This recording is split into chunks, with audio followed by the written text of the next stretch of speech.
Ahoj, ahoj, hlásíme se znovu z Le Mans, z vodíkové vesnice z Hydrogen Village, kde nám Braňo řekne něco víc o H2GP programu.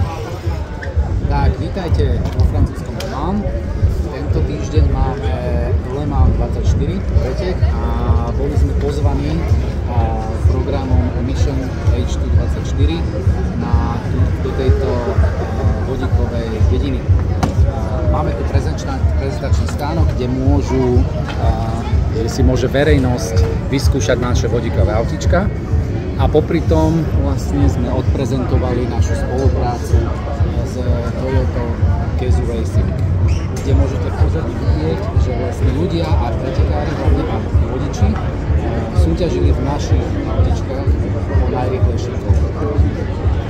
Já tady od Braňa už dokonce i vím, že vlastně programu vodíkového se zúčastní školy po celém světě, i v Evropě, ale právě i v České a Slovenské republice. Mě by zajímalo, kdyby se třeba na nás nějací učitelé nebo žáci ze středních a základních škol v Česku a Slovensku koukali, kde můžou získat třeba více informací o H2GP Sprint nebo o H2GP Sport.